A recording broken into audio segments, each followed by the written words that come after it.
नमः। हरिः ओम। पूर्णमिदं पूर्णात् पूर्णमुदच्यते पूर्णस्य पूर्णमादाय पूर्णमेवावशिष्यते।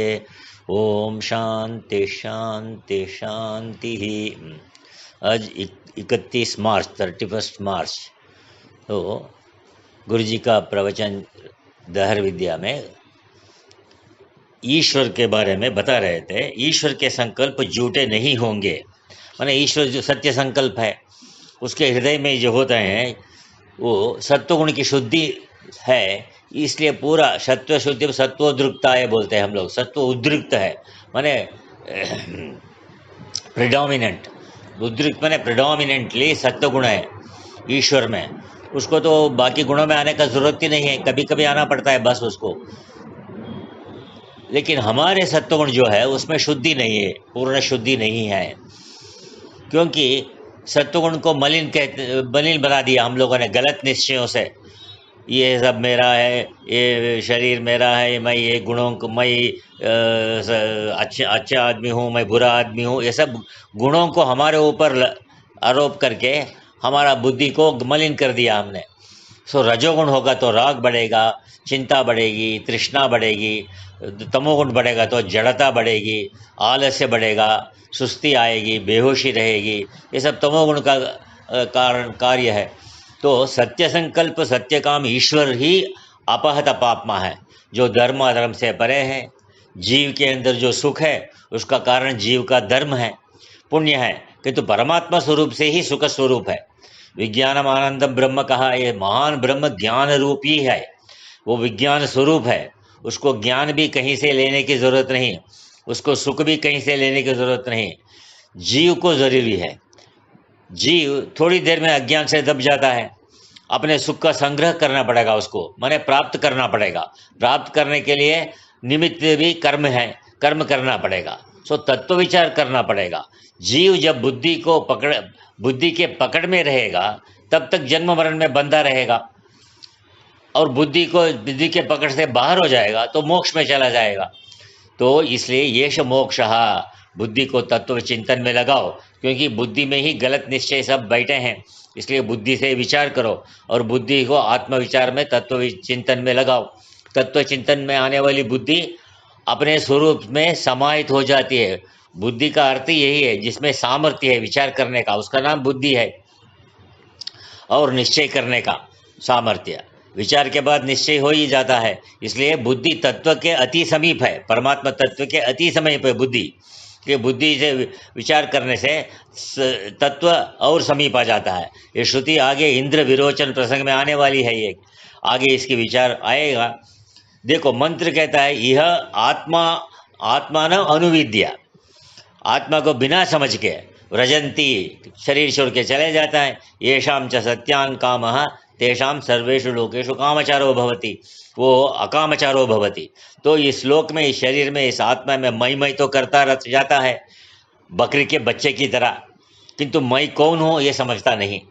इस मई को जो नहीं समझता, शास्त्र से गुरु से जो इस सत्य को नहीं समझेगा, व्रजंती माने चले जाते हैं। जिस शरीर को पकड़ कर खड़े थे, कुछ नहीं समझे अंदर कौन है, वो शरीर भी गया, चल पड़े, वो कहीं भी जाएगा पराधीन होके ही जाएगा।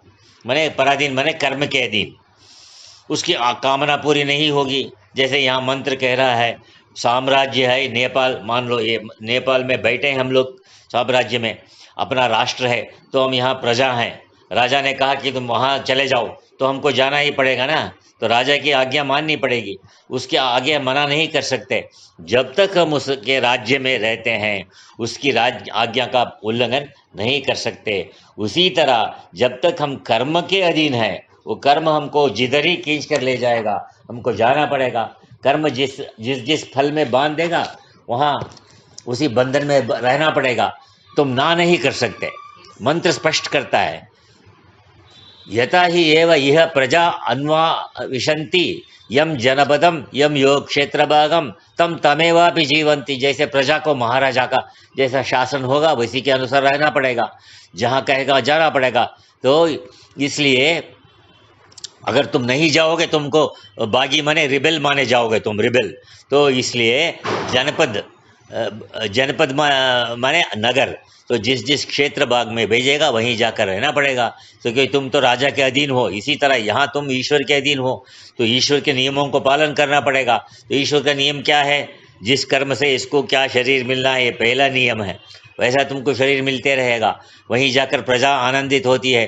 वो इसलिए स्वतंत्र कौन है? राजा स्वतंत्र है। राज्य में रहने वाले सारी प्रजा महाराजा के अधीन है। इसी तरह प्रकृति का जो साम्राज्य है ये, इसके अंदर जब तक ये जीव है, जीव कर्म की रस्सी से बंधा हुआ है, स्वतंत्र नहीं है। जहाँ भी कर्म ले जाएगा जाना पड़ेगा। इसलिए श्रेष्ठ कर्म होंगे तो स्वर्गलोक में भी जा सकता है, तामस कर्म होंगे तो पशु पक्षी भी बन सकते हो, वहाँ भी मई कर सकते हो पशु पक्षी शरीर में भी। पुण्य पाप दोनों समान होंगे तो मनुष्य शरीर मिलेगा। अगर तत्व ज्ञान में आ जाओगे तो तुम महाराजा की तरह स्वतंत्र हो सकते हो। तो तुम निश्चय करो क्या बनना है। तत्व ज्ञान का मतलब क्या है? जो अब तक अपने को अपूर्ण समझा था, संसारी समझता था, कर्ता भोक्ता समझता था, सुखी दुखी समझता था, वो सब विकार गलत है, गलत ज्ञान है। वो अब नहीं रहा। ज्ञान के बाद अपने पूर्ण, अपने स्वरूप के पूर्ण भाव में आ गया अभी, क्योंकि अपने स्वरूप परमात्मा से अलग नहीं है, ये निश्चय कर लिया। अपने ब्रह्म भाव को स्पष्ट समझ लेगा, वो महाराजा की तरह स्वतंत्र हो जाएगा। पूर्ण स्वतंत्र होने से कर्म बंधन से बाहर हो गया। अब कर्म इसको पकड़ेगा नहीं। तो श्रुति ऐसा व्याख्या करती है। तो यहाँ और भी अच्छा विचार आ रहा है। तो हम लोग ये निश्चय करके आए हैं कि आत्मा का असली स्वरूप निर्गुण निराकार है, इसमें कोई विकार नहीं। ये आत्मा किसी शस्त्र से कटता नहीं। आत्मा का लक्षण किया अपहत पापमा। पापमा शब्द है धर्म अधर्म। आत्मा में धर्म भी नहीं, अधर्म भी नहीं। जीव सुख है, धर्म प्रधान है। आत्मा का सुख स्वाभाविक सुख है, धर्म प्रधान नहीं। स्वाभाविक सुख होने से कहा विज्ञानम आनंदम ब्रह्म, अर्थात आनंद इसका स्वस्वरूप है, अपना स्वरूप है, माने उसको छोड़ के जाता नहीं। स्वरूप का अर्थ यह है तुम्हें कभी छोड़ के जाते नहीं ना, व्यभिचरिति, उसको स्वरूप को ही सत्य करते हैं, सत्य कहते हैं। सुख इसका अपना स्वस्वरूप है, दुख इसमें नहीं है। कहने का अभिप्राय यह है कि जो श्रद्धाशील मुमुक्षु अपने को ऐसे स्वरूप को समझेगा, अपना ऐसा स्वरूप को समझेगा, वो ऐसा ही हो जाएगा, वो ऐसे स्वरूप में पहुंच जाएगा, उसका जीव भाव छूट जाएगा। नहीं तो जीव भाव कभी छूटेगा नहीं।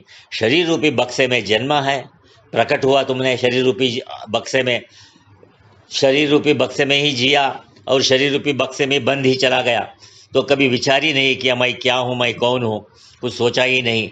हजारों में किसी एक की परलोक की दृष्टि होती है, वो सोचता है कि मृत्युलोक तो आए हैं तो यहाँ से स्वर्ग में भी जाएंगे, इसलिए वो सत्कर्म भी करता है। सत्कर्म का अर्थ है सत माने परमात्मा, परमात्मा का ध्यान करके जो कर्म करता है वो सत्कर्म है। सत्कर्म भी किया और केवल यही कि परलोक में अच्छी गति हो, और इसके आगे विचार नहीं किया, अपने स्वरूप का इससे विचार ही नहीं किया।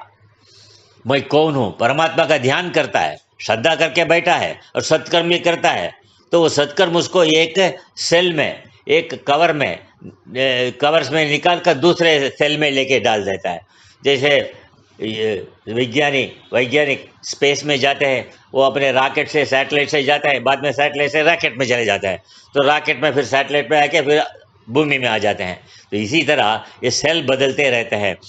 जैसे घर में चूहे बढ़ गए, बाजार से एक चूहे पकड़ने के लिए चूहेदानी लाया और चूहा का खाने की चीज़ भी देखकर उसमें घुस गया, दरवाज़ा बंद हो गया, फंस गया और समझ गया कि अरेस्ट हो गया। तो धीरे से चूहेदानी को उठाया और गली में जाकर विमला के घर में आगे चूहेदानी को खोल दिया। चूहा निकला और विमला के घर में घुस गया। अब सेठानी तो छुट्टी पा गई, पर विमला के घर में चूहा घुस गया। तो 2-4 दिन बाद वो भी एक चूहेदानी ले आके आई और उसने चूहे को फंसाकर जमुना के घर में छोड़ा आई। तो क्या हो गया, ये चूहा जैसे एक चूहेदानी से दूसरी चूहेदानी, माने एक रैट बोन से दूसरे रैट बोन भटक रहा है, इसी तरह ये जीव रूपी चूहा भी माया की चूहेदानी से फंसा हुआ है। माया ने इस जीव को चूहेदानी में फंसा रखा है और ये एक शरीर से दूसरे शरीर में घूमता रहता है। एक बड़ी सेठानी ने सोचा कि चूहा तो पकड़ना है, किंतु चांदी के पिंजरे में पकड़ेगी। चांदी का पिंजरा बनवाया, क्योंकि वो बहुत जमीन ये थी, अमीर थी, और सजा कर रख दिया। चूहा उसमें फंस गया। हम तो उस चांदी की चूहे में ही चूहेदानी में फंसे हैं।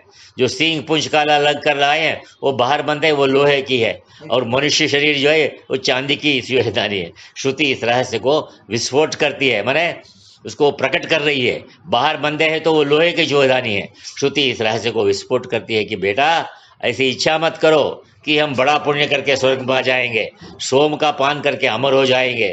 अपाम सोमाम अमृतम अभूम। अमर होने का अर्थ तो लोगों को समझा ही नहीं। क्या समझा? जन्म मरण से छुट्टी नहीं, चिरम अमृता माने बहुत काल तक रहने का है। देखिए देवेंद्र देवलोक में बहुत काल रहता है, देवता भी। तो इसी तरह हम भी सोमपान किया तो अब बहुत काल रहेंगे, लेकिन अमृत अपने स्वरूप को तो नहीं पकड़ सकेंगे। जैसे मच्छर की दृष्टि से हमारी आयु देवता की आयु जैसा है। हम एक शरीर छोड़ने के पहले शरीर मच्छर करोड़ों बार जन्म लेता है, इसलिए उसको अमर कहते हैं देवता को भी। लेकिन देवता भी अमृत स्वरूप नहीं, अमर ही है। श्रुति कहती है कर्मजितो लोक क्षीयते। कर्मजित शब्द का अर्थ है कर्मणा जीयते। जीयते का अर्थ है अर्जन। कर्म को वो अक्वायर करता है, कर्म करना जैसे उससे वो फल का अक्वायर करता है, पाप और पुण्य। किसी सुंदर बगीचे में माली जैसे अकल में फूल चुनता है, अब अकल से कली भी नहीं टूटे, कांटा भी नहीं कड़े। तो इस मन में लोभ मोह का बाजार लगा पड़ा है, और लोभ मोह को कहीं खरीदने जाना पड़ेगा। क्या? आत्मा के परलोक भले के लिए शुभ इच्छा करेगा, तब सुंदर कर्म को पकड़ेगा, तभी श्रेष्ठ कर्म को पकड़ेगा। तुम्हारा शरीर भी कर्म से अक्वायर किया हुआ है, चयन किया हुआ है। सारी दुनिया में देखो सब कुछ मिलेगा, पर ये सुंदर शरीर नहीं मिलेगा। अभी तक कोई ऐसी दुकान नहीं खुली कि जहां तुम ऐसा सुंदर शरीर पा सको। सारी दुनिया संपत्ति भी रखो तो भी पुराने शरीर के बदले नया शरीर नहीं मिलेगा। नया शरीर लेने के लिए तो परमात्मा के मार्केट में ही जाना पड़ता है, और परमात्मा ही मार्केट में जब लौटोगे, परमात्मा के मार्केट में यदि अच्छा कर्म करके लौटोगे तो केवल अच्छा कर्म ही नहीं, ज्ञान पूर्वक किया हुआ कर्म होगा तो अच्छा शरीर सुंदर मिलेगा। नहीं तो सींग पूंछ वाली मम्मियों की कमी नहीं है दुनिया में। इसलिए ज्ञान पूर्वक अच्छा कर्म करके परमात्मा के पास जाने का प्रयत्न करो।